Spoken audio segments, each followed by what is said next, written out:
Mệt quá rồi. Mệt quá rồi.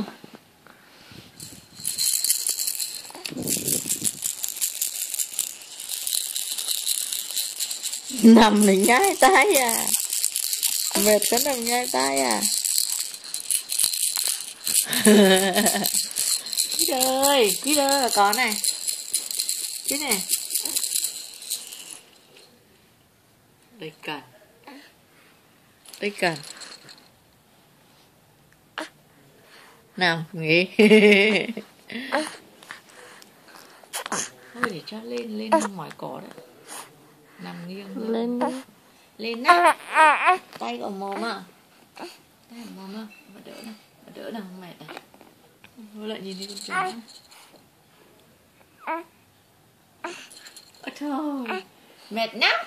Nghỉ đi. Nghỉ nhá. Mệt quá.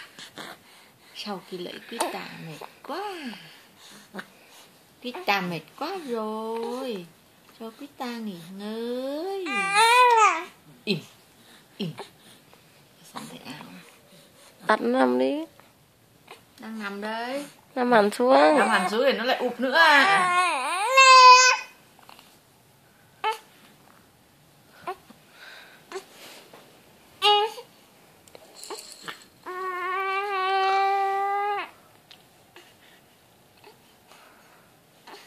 Cố lên. Quýt cố lên. Quýt cố lên. Quýt cố lên. Chơi với tay rồi.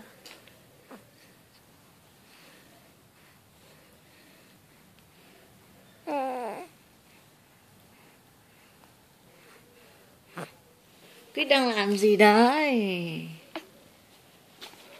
2, 3. 2, 3.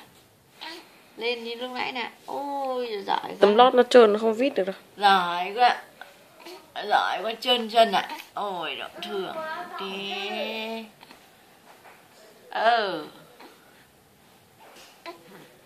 Ai đâu.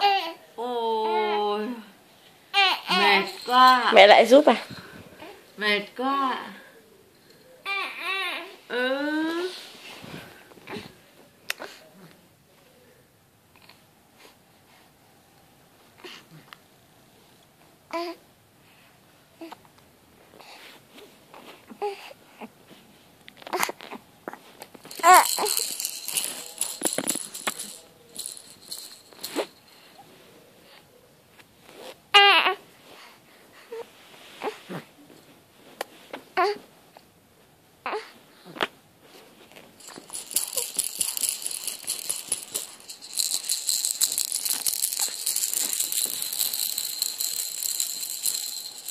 Chào bạn Quýt.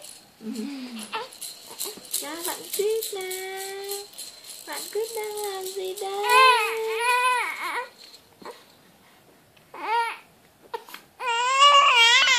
Thì nằm xuống nhé.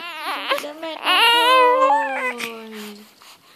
Thôi, đây bà Thưởng. Này, cầm nó mà chơi. Cầm này.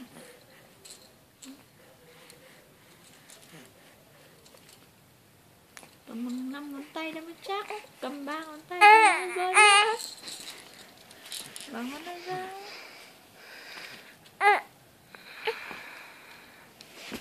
Vẫn muốn lấy.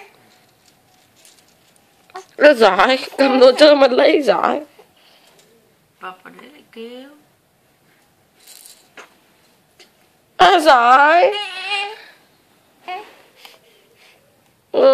Em Quýt rồi giỏi quá.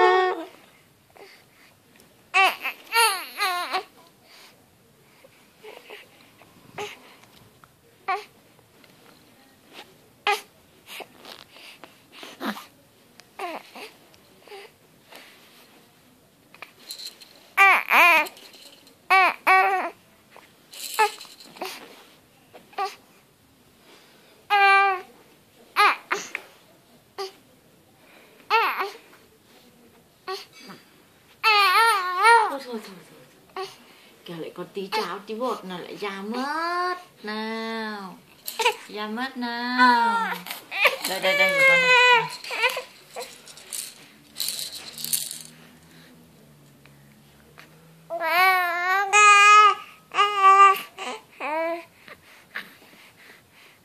Mệt quá hả?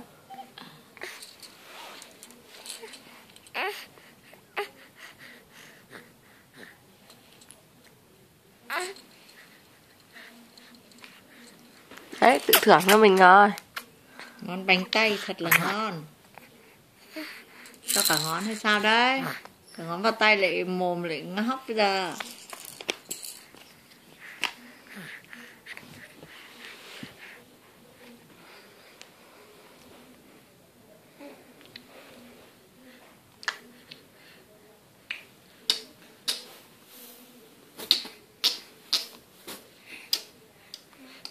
Ngon nhỉ. Cái cơm món ngon nhỉ. Cái cơm món ngon chần chặt nhỉ.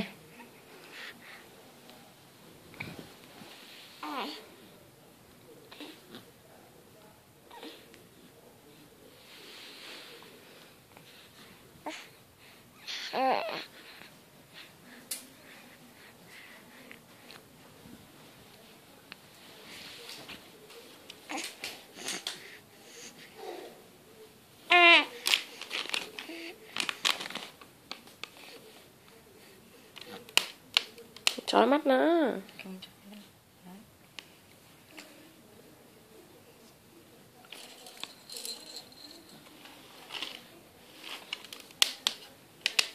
Thế thôi là được.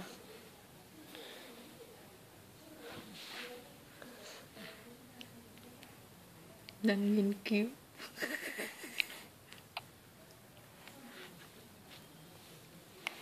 Này này này, lấy xong rồi chọc tay vào mồm sâu quá ọe đấy. Còn 2 việc nữa. Vừa lấy một chén nữa. Khoanh tay.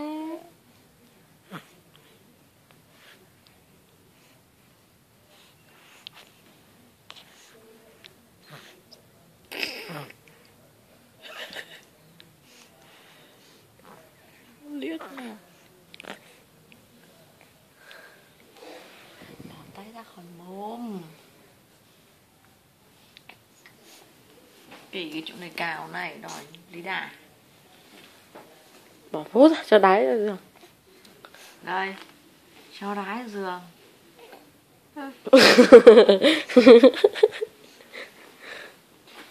Đây cũng có một con mèo. Mèo mèo mèo mèo. Mèo mèo mèo mèo. À, mèo ơi, tay gấu à? Biết có món tay gấu à? Cho bà xin miếng. Xin miếng để qua đông nào.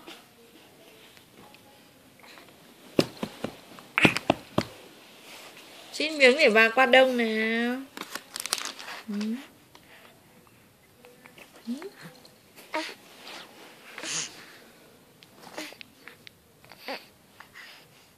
Mông cao hơn người thế, hơn đầu thế. Ôi giời ơi, nước nhãi nè. Ăn đâu rồi, nước nhãi nè. Bệnh nè. Ăn bệnh quá nè. Ôi giời ơi, ướt hết cả chăn rồi. Ướt hết cả đệm rồi.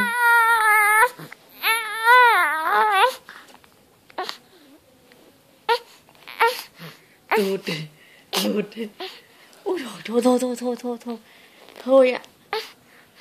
Tiến lên cho tụt xuống. Biết là làm tụt xuống. Ngọc thối nhất.